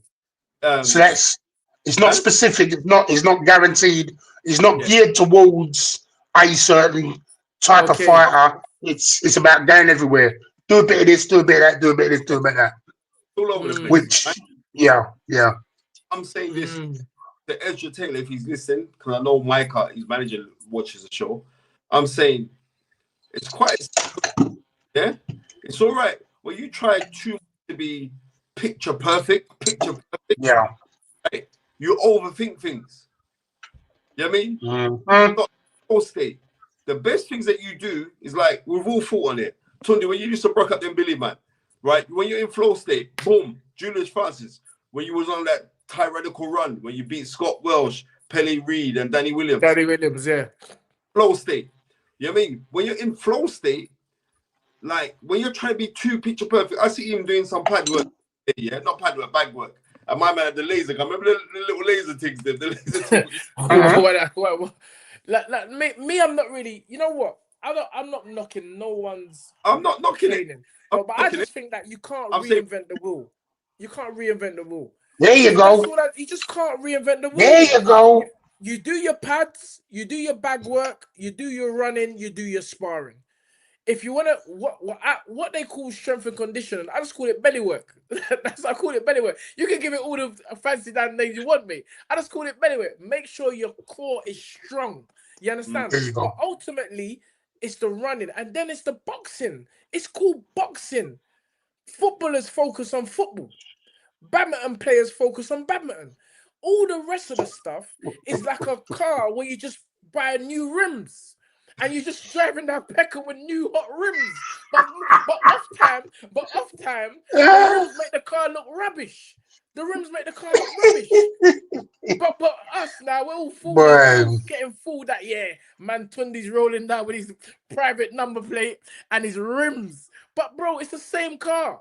It's the same car. We're just complicating things. So I think that, you know, it wasn't strength and conditioning that won Willie Hutchinson that fight last night. It was boxing. He was just a better boxer, and he's been doing it for longer. And you know what? The next thing is this: my man Ezra was changing gears in that fight. Yeah, Willie Hutchinson. I said, He didn't. He was boxing until he went into minus relaxation. You know that you got relaxation. Then he went one below that. He went one below that. He was taking a mick. He was taking a mick. And I'm like, and that is no disrespect to Ezra. Ezra is just at a certain level. And, you know, it was never really geared up for Ezra to win. And there's no change. And there's no, but I just think that if he just carries on, keeps on working, his time will come and he'll find his level. Listen, one thing I did like what he said is that he's a professional, and talented fighters are the most dangerous fighters to work with, because if they don't keep training, if for one fight they think their talent is gonna take them over the line, that's when they come up short. One thing I can be educated trains, but I just think certain be a little bit more specific. But also, it's like when you're in boxing and you got your management team can't be learning on the job with you. No. No, they have to be. They have to manage. They have to be there. You're. And if they are, they better be surrounded by some knowledgeable people. Yes. Yeah, there you go. That is it. And there leaves the end of the sermon for me today. Yeah. Because I can see Julius moving around. He's like, mate, you don't get off now. I wanna go and talk to the missus and get some food. No, my cat is fucking. Sorry, my cat is jumping up and down and meowing and God knows what. We don't want all right, man. She's driving me. All right, ladies and gentlemen, she's driving me mad. Let us end the show in exactly the same way we started it, with the magical words of dream it, believe it, become it. Come on up. Peace, two fingers. Thank you. Have a good weekend, everyone. Fantastic. All right, take care. Yeah. 7 strong Good night. Good night. Love my bro. All right, take care.